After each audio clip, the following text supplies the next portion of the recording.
Les premiers calculs de coûts apparaissent aux États-Unis avec la mise en service du chemin de fer dans le troisième tiers du XIXe siècle, lorsque des entreprises, s'ignorant jusqu'alors, doivent subitement s'étalonner. Le coût qu'elles calculent, on ne l'appelle pas encore ainsi, mais l'idée est la même, a une fonction essentielle, savoir quel est leur degré de compétitivité. En France, c'est à l'entreprise Saint-Gobain qu'on doit ce type de calcul, lorsque, à la même époque, à peu près, elle perd le privilège royal.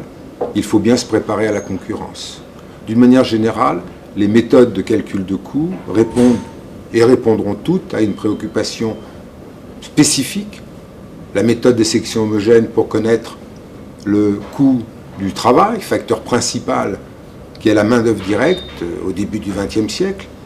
La méthode du coût variable ou direct costing pour pouvoir choisir son portefeuille de produits de manière optimale. La méthode ABC pour connaître la traçabilité des coûts. Relier son coût à sa raison, à la raison de son existence, c'est la meilleure façon d'en comprendre l'utilité. Une dichotomie des coûts distingue le coût direct, affectable, du coût indirect nécessitant une répartition pour être imputé. Dans les premières comptabilités industrielles du XXe siècle, le rapport entre ces deux coûts était de l'ordre de 80-20, 80% pour le coût direct et 20% pour le coût indirect. Ce rapport a depuis été totalement inversé, puisque dans un coût hors matière première, on distingue maintenant 80% de charges indirectes. Le coût qui est obtenu avec ce calcul n'a plus qu'un lointain rapport avec la réalité qu'il est censé représenter. Répartir des charges indirectes entre plusieurs produits implique des clés de répartition que le contrôleur, le manager ou le comptable vont choisir en fonction de leur vision des choses. On dit que le coût est une opinion. Subjectif, contingent, il n'est pas cette construction scientifique qui ne saurait être mise en cause. Le coût exact n'existe pas.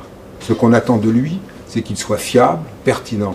Fiable car il doit donner confiance à ceux qui vont l'utiliser, pertinent car il doit avoir et garder du sens. Ce n'est qu'à ces deux seules conditions réunies que le coût peut devenir un outil de pilotage.